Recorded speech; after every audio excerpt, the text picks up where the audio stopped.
Yo, peace. Welcome to Bishop Chronicles. So happy to be back talking with you guys. I had a crazy week. For those of you that know me, this is really meant to be like a stoic podcast, right? And this week, your boy was tested. I'm talking about flat tires. I'm talking about wrinkles in payment cycles that create ripple effects of chaos.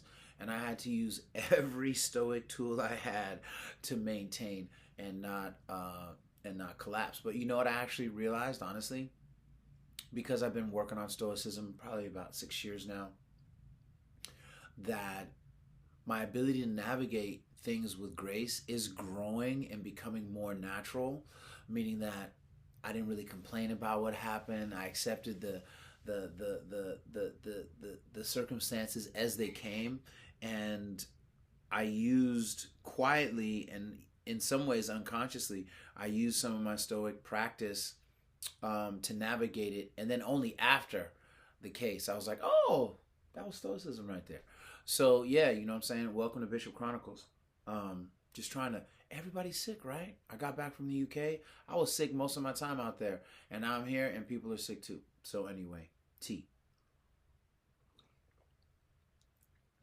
So I want to talk about the Stoic concept of justice and how I see it kind of playing out today. This is.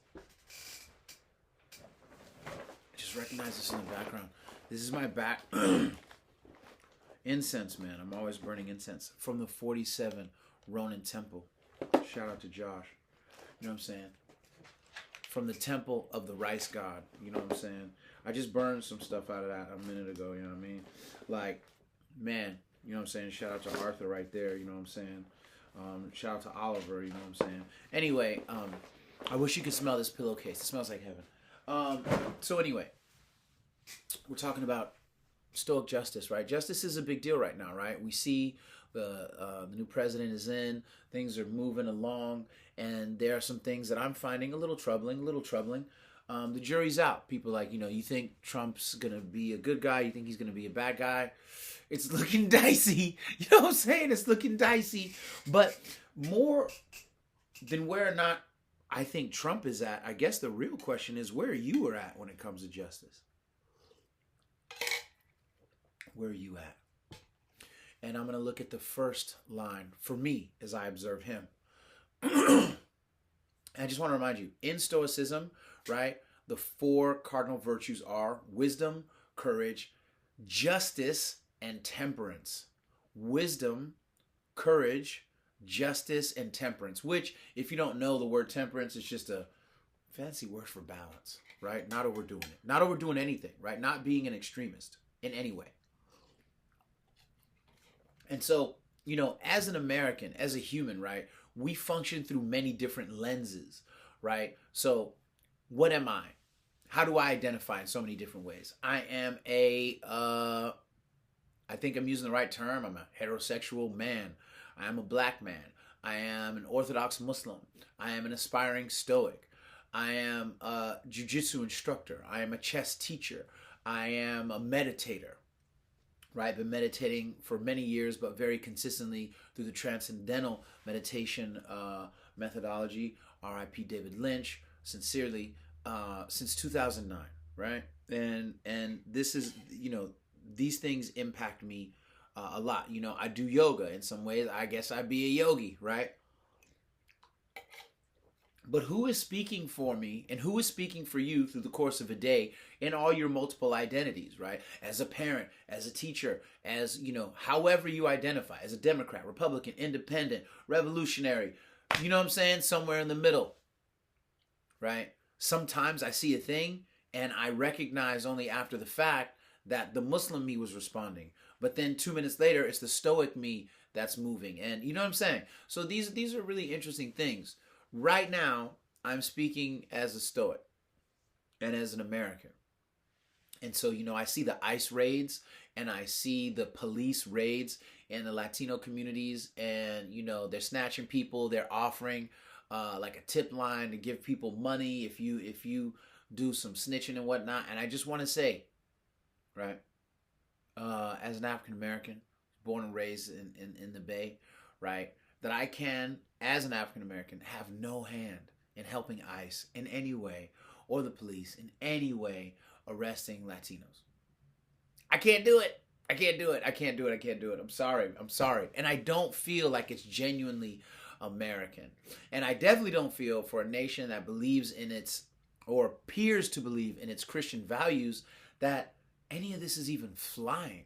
And also, let me be clear, if people come to this country to break laws and act a fool, snatch them and remove them. Not even having an argument on that.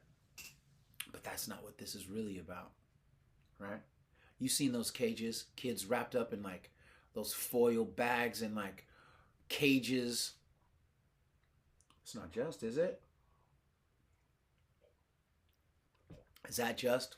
Just because of some crazy gang is infiltrated an area? No.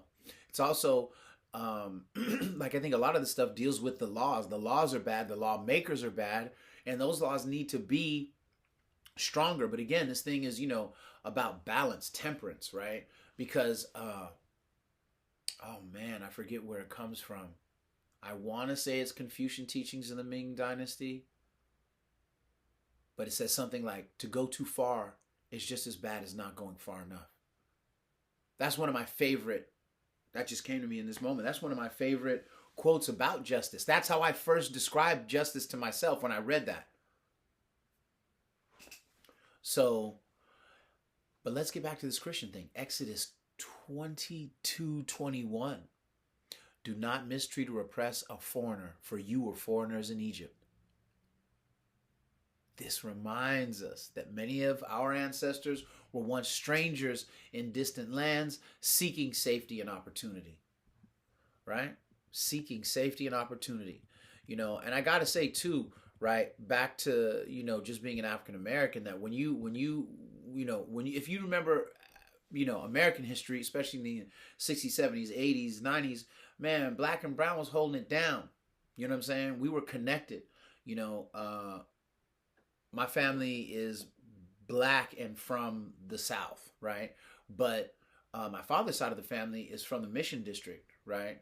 And I told you guys before, my uncle pretty much hosted Carlos Santana's first public performance as a teenager at Mission High School. So, like, I have this history of seeing blacks and Latinos always be, or often be, just very connected, right? So when I talk about black and brown unity, or you hear me talk about black and brown unity, or you see me post a hashtag black and brown unity, it's not about being anti anything else. It's that blacks and Latinos tend to be in the hoods together, the closest, the mostest. You heard me? So that unity is important, because when it gets out of hand, there's hella violence. And what I noticed in my observation, everybody's different, a lot of the violence between blacks and Latinos and the animosity that popped up over the last 15 to 20 only really came because of gangs and drugs. Not culture. Not actual conflict. Gangs and drugs and guns, right? So if you remove that component, you find that we're chilling. So, I just want to remind black people that I know, man, please don't have a hand. Don't have a hand. Don't let the politics of right now, don't let some leftover grudges from high school because you got beat up or whatever get you messed up right now, man. We've got to be more compassionate souls as Americans, period, right? And, I just want to say that, in regards to that particular quote, that, helping strangers transcends mere charity. It's about recognizing our shared humanity and understanding that national boundaries are human constructs, while compassion is a divine principle, right? What religion of merit that people aspire to or claim they practice doesn't really speak to having a sense of justice and mercy, right? And how does this relate to Stoicism, right? Marcus Aurelius said that, we were born to work together like feet, hands, and eyes, like the two rows of teeth, upper and lower. To obstruct each other is unnatural. It's unnatural. And I always, you got to remember, man, I am an autodidactic, self-taught scholar. Anything I teach you, I taught myself, except for jujitsu. That's the only formal training I have. Everything else is self-taught. So there may be flaws. In this moment, the flaws will be in how I say Greek names at times. Back in the day, I used to say Socrates. Yeah, not Socrates. Socrates. I still remember my father's laughter. Anyway, I think I'm saying this guy's name right. Hierocles, a Stoic philosopher, introduced the concept of expanding circles of concern, moving from caring only about ourselves to gradually widening our circle of compassion to include family, friends, countrymen, and ultimately all of humanity. Come on, man. That don't align with the biblical idea of helping foreigners? Come on, man. Right? And the thing is, like, I worry that this, like, issue of division is only going to get worse as we go down the line. And I'm just saying, please do your part not to have a part in it. Please do your part not to have a part in it. I talked about it before more, and I'll talk about it again briefly, but I really think that the hallmark of being an American is being able to live in this country next to and respecting people who don't pray, eat, love, or vote like you do. This is the thing that makes America beautiful to me. I don't know what makes America beautiful to you. But for me, this ability that so many different kinds of people can live differently and respect each other's differences is the hallmark of what it means to be an American. Right? And then I'll just remind you of this old Aesop fable of the four bulls, right? There were four bulls, white, black, red, and brown. And to protect themselves, they would stand in a circle with their horns out because they were lions. And this one lion used to try and get them, and they would take their formation. And the lion realized he could never really get to them because they were unified and together. Little by little, he started lying. He would catch them separately, and he would whisper, "Oh, this one thinks that of you. That one, you never notice how you're actually the strongest, but then they be leaning on you." And then the bulls started to graze separately because they were like, "Oh, this one's tripping. Oh, you don't. Oh, you think you're special?" And little by little, they came up short, and the lion devoured all of them. The last bull, just before he died, said, "We are all lost. We were safe when we stood together, but when we let pride and distrust divide us, we each fell prey to our enemy. By not protecting each other at the start, we doomed ourselves in the end." Right? And so, like, I worry that this is where we're headed. I worry that this is where we're headed. That, the stoking of the division is problematic, right? It's very problematic, and it makes me uneasy at times, right? It makes me uneasy at times. And if that doesn't do enough for you, right? There's I encourage everybody to read The Conference of the Birds by Attar. Attar. Conference of the Birds. I think you can get one version on Audible for free. Mind-blowing. The first time I read it, it was here. Hold on, let me grab this book.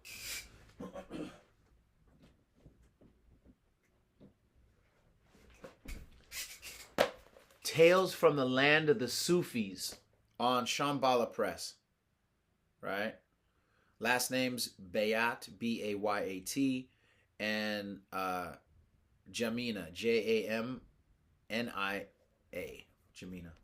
Unbelievable piece of work here. Conference of the Birds. I read it here first, but there's a much better version of it on Audible, right? And so it's about these birds who are traveling together on a journey.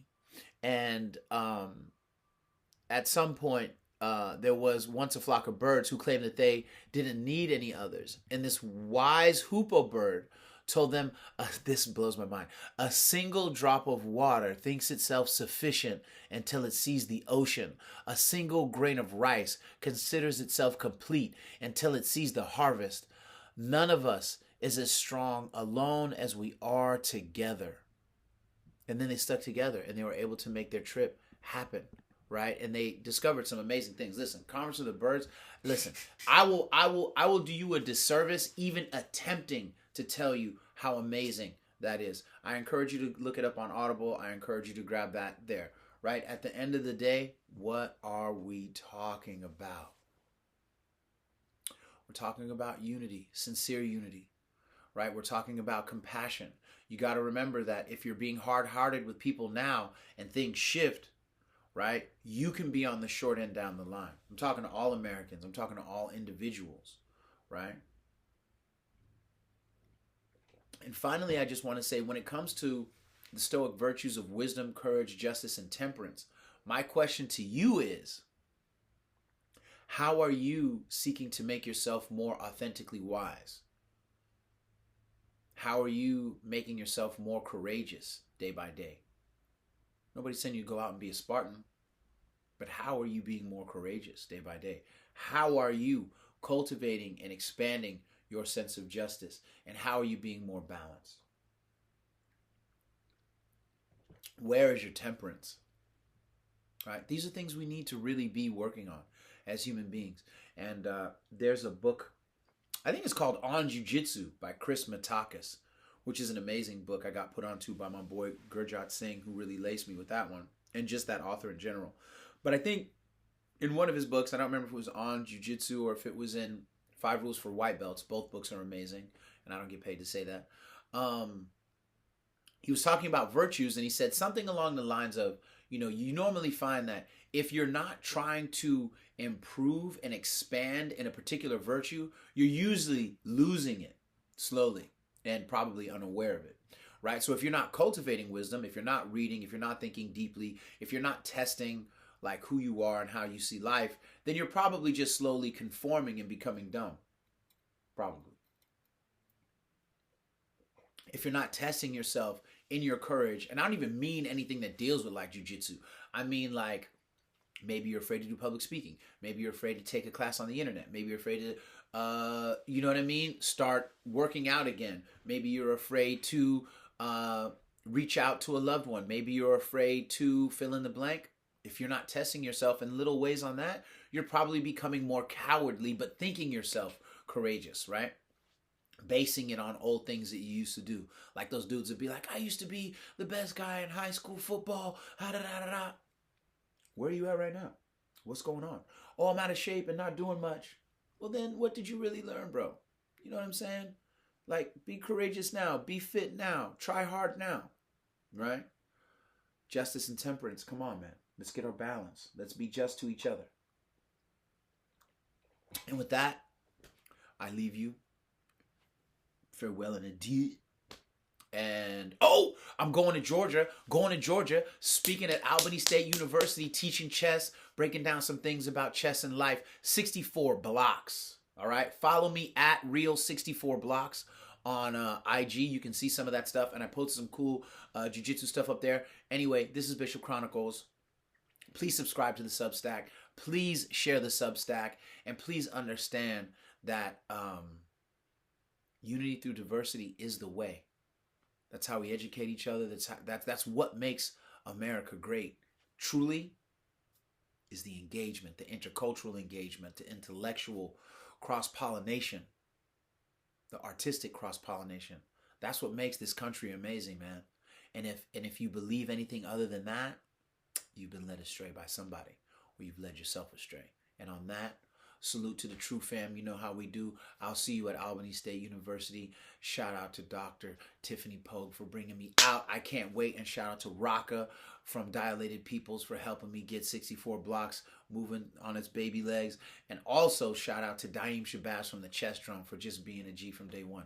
All right. Salute. One love. God bless. I'm out. If you want a workshop, a seminar, whatever, you holla at a scholar right here. Peace.